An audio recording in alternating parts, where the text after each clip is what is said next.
Hello everyone! Welcome to Native Man Math Tutorial wherein you can find free mathematics Tagalog tutorial. Ang content ng video lesson na ito ay General Mathematics for Grade 11. So this is Summative Test 1 Practice Test and this is under Term 1 of the Strengthened Senior High School Curriculum. For today's video lesson, Native Man Math Tutorial helps you recall the different topics or lessons for the first 3 weeks of instructional block by presenting multiple choice questions as practice test or practice review for the upcoming first summative test. And the content of this reviewer are salary, wage, commission, net pay, gross income, percentage in various contexts, and sequences. But before I present these questions or the different questions, if you are not yet subscribed to this channel, please subscribe for more video lesson. So what are you waiting for? Let's begin. For number 1 question, which income type is based on the number of finished products or tasks completed? Letter A, annual salary.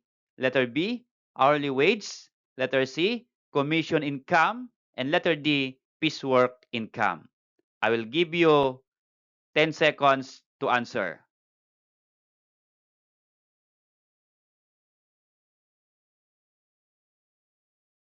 Okay, so time's up.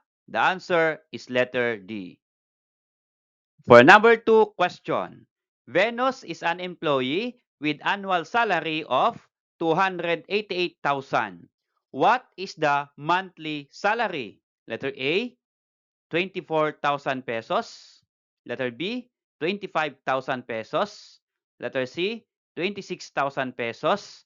And letter D, 27,000 pesos. Okay? I will give you 15 seconds to answer this question.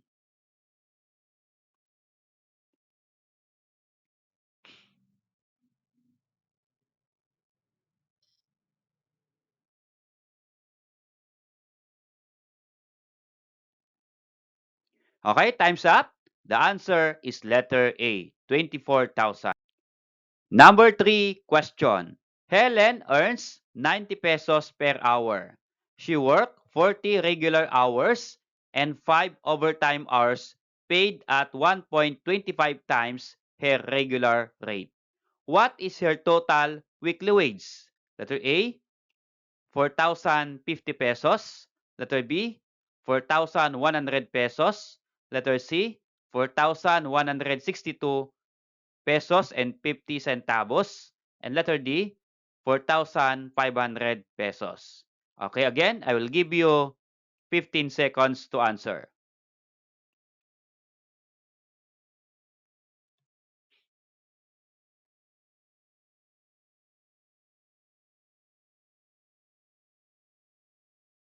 Okay, time's up. The answer is letter C.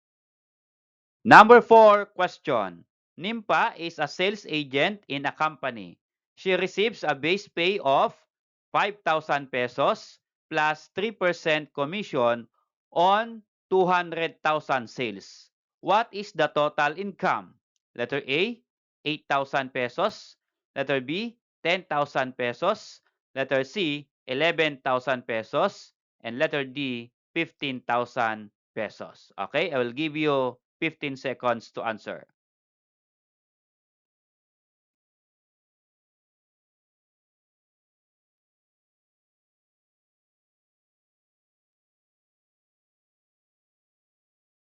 Okay, time's up. The answer is letter C. Number 5 question. Which statement best describes gross income? Letter A, it is the amount left after all deductions. Letter B, it is the total earnings before deductions. Letter C, it is only the tax withheld from salary. And letter D, it is the amount saved from monthly income. Okay, I will give you 10 seconds to answer.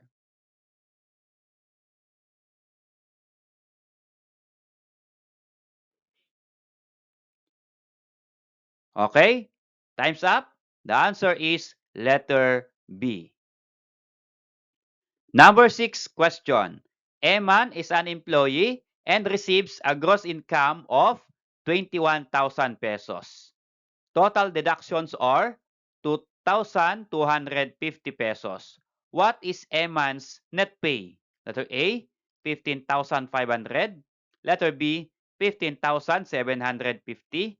Letter C, 16,250. And letter D, 18,750. Okay? I will give you 13 seconds.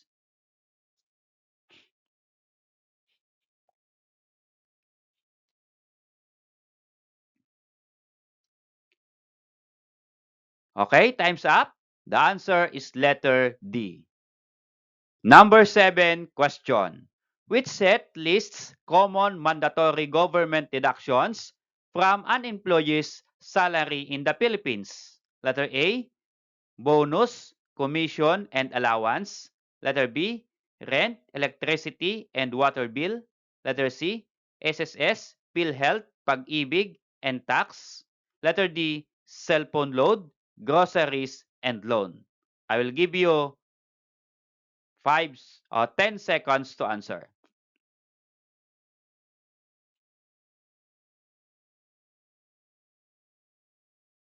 Okay, time's up. The answer is letter C. Number 8 question. Why is take-home pay usually lower than gross pay? Letter A, deductions and taxes are subtracted from the gross pay. Letter B, allowances are added to the computed salary. Letter C, commission is always added to regular pay. And letter D, gross pay is computed as a sequence. I will give you 10 seconds to answer.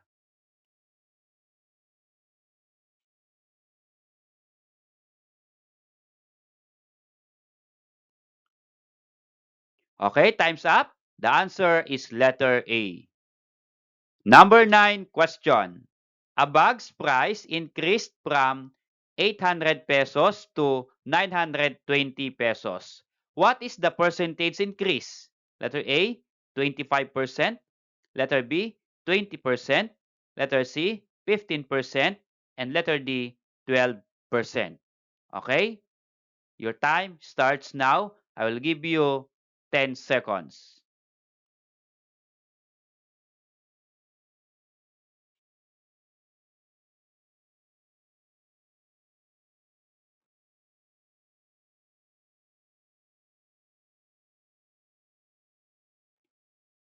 Okay, time's up. The answer is letter C. Number 10 question. A product costs 2,500 pesos before VAT. If VAT is 12%, what is the final price? Letter A, 2,650 pesos. Letter B, 2,750 pesos. Letter C, 2,800 pesos. And letter D, 3,000 pesos. Okay? Again, I will give you 15 seconds to answer.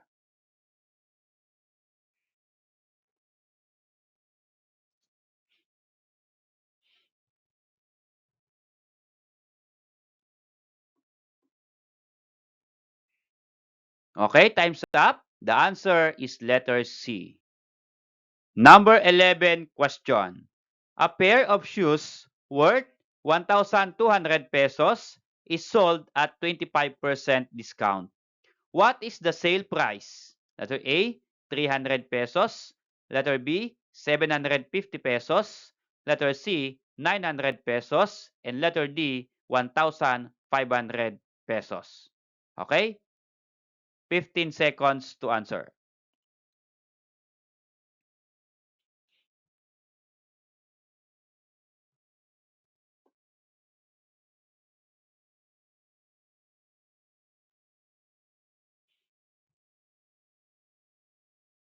Okay, time's up. The correct answer is letter C. Number 12 question. A seller bought an item for 750 pesos and sold it for 900 pesos. What is the profit percentage based on cost? Letter A, 15%, B, 20%, C, 25%, and letter D, 30%. Okay? I will give you 15 seconds to answer.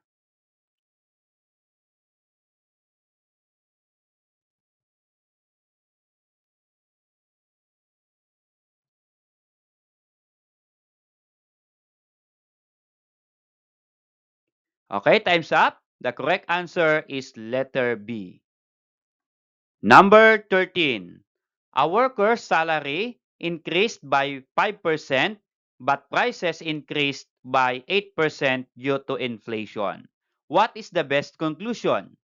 Letter A, the worker's real purchasing power increased. Letter B, the worker's purchasing power stayed the same. Letter C, the worker's real purchasing power decreased. And letter D, the worker's salary became negative. Okay? I will give you 10 seconds to answer.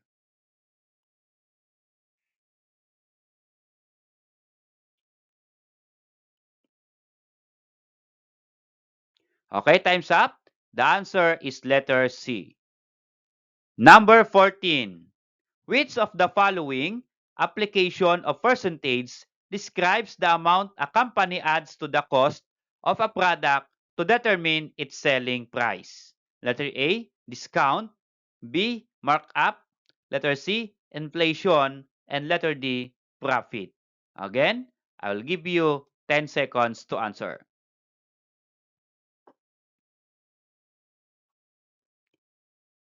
Okay, time's up. The answer is marks up. Number 15. What is the percentage tax given to all goods or products or services in the Philippines? Letter A, 9%. Letter B, 10%. Letter C, 11%. And letter D, 12%. I will give you 10 seconds to answer.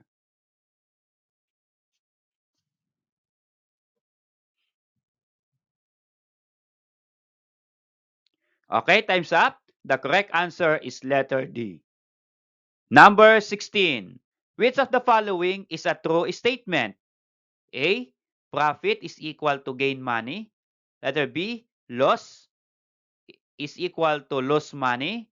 Letter C, discount is equal to off.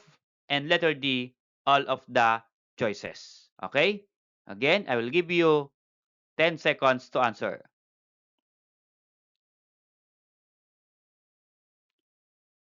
Okay? Time's up. The correct answer is letter D. Number 17, in percentage change, if the result is negative 25%, what does it mean? A, percentage increase. B, percentage decrease. Letter C, negative money. And letter D, all of the choices. Again, I'll give you 10 seconds.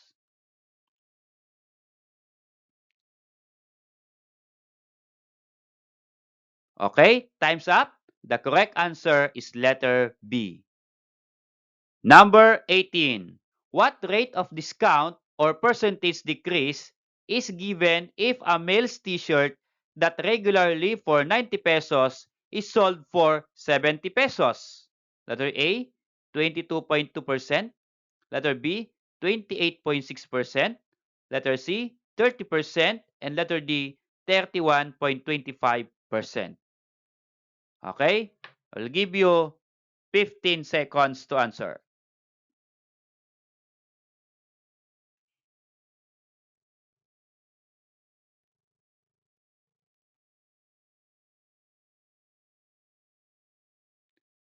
Okay, time's up. The correct answer is letter A.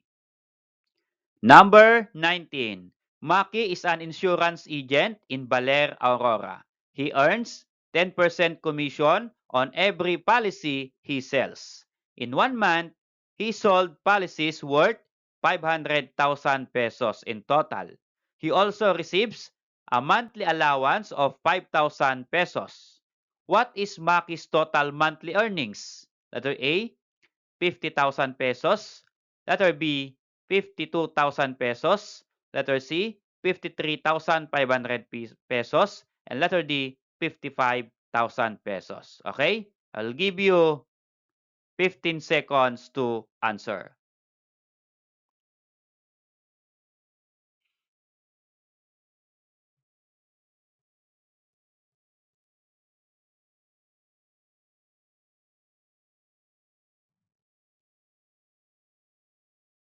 Okay, time's up. The correct answer is letter D.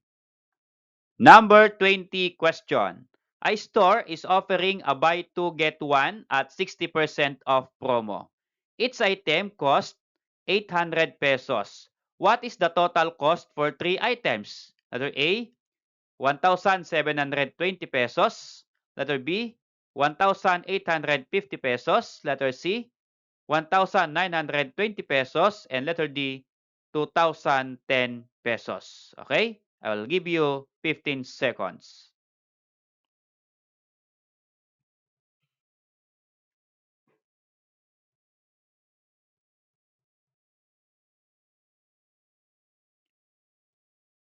Okay, time's up.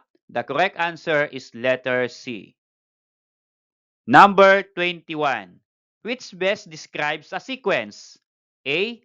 A list of numbers arranged in a specific order following a rule. Letter B. The sum of all terms in a number pattern.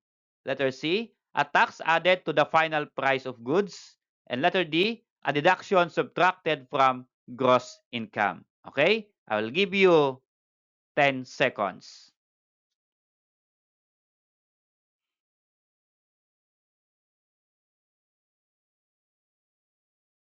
Okay, time's up.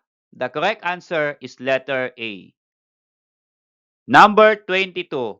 Which of the following is a finite sequence? A, 2, 4, 6, 8, 10. Letter B, A, B, C, D, and so on. Letter C, 1, 2, 4, 8, and so on.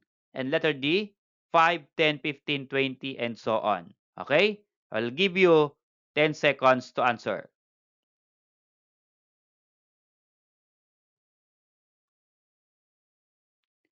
Okay, time's up. The correct answer is letter A. Number 23. What is the next term in the sequence 3, 6, 12, 24? Letter A, 30. Letter B, 36. Letter C, 48. And letter D, 60. Again, I will give you 10 seconds to answer.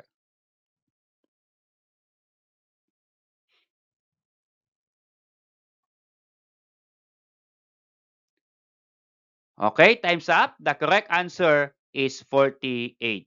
Letter C. Number 24. What is the next term in the Fibonacci sequence 1, 1, 2, 3, 5, 8? A, 10, B, 13, letter C, 15, and letter D, 16. I will give you 10 seconds to answer.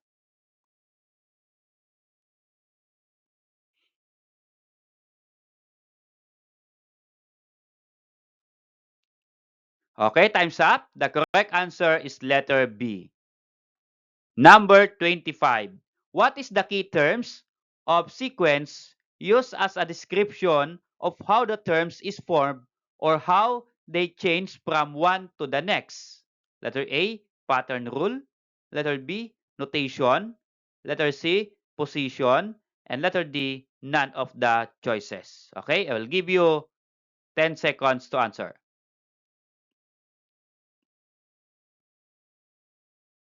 Okay, time's up. The correct answer is letter A. Number 26. Which situation is best modeled by a geometric sequence? A. A student adds 50 pesos to savings every week. Letter B. An investment grows by multiplying its value by 1.25 each month. Letter C. A worker receives the same fixed salary every month. And letter D. A class counts learners as 1, 2, 3, 4, and so on. Okay? I will give you 10 seconds.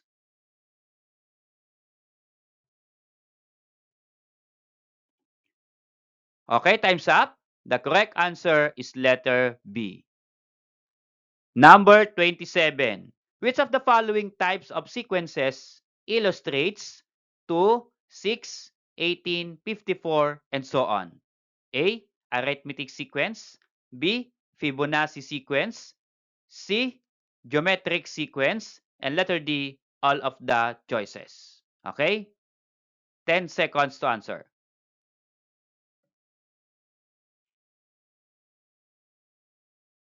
Time's up. The correct answer is letter C. Geometric sequence.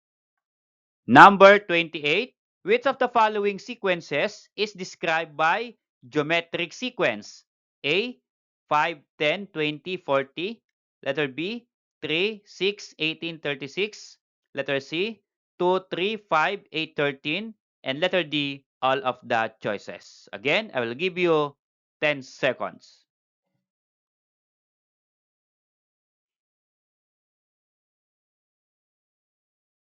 Okay, time's up. The correct answer is letter A.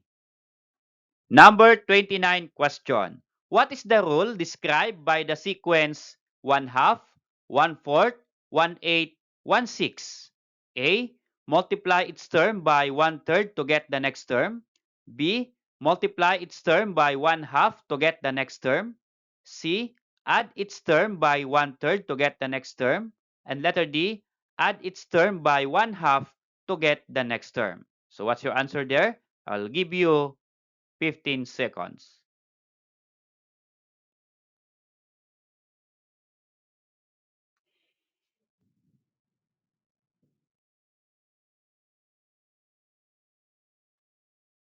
Okay, time's up. The correct answer is letter B.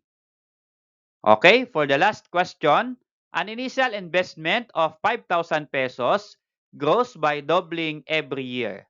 What is the total amount after years or after 4 years? A. 40,000 pesos. B. 35,000 pesos. C. 30,000 pesos. And letter D. 20,000 pesos. Again, I will give you 15 seconds to answer.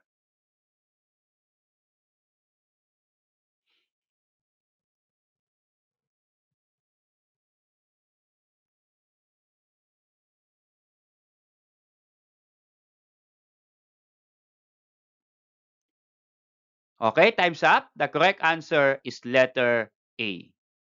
Thanks for watching, guys. I hope that you learned or recalled the lessons for the first 3 weeks. And good luck on your summative test number 1. But if you are not yet subscribed to this channel, please subscribe for more video lesson.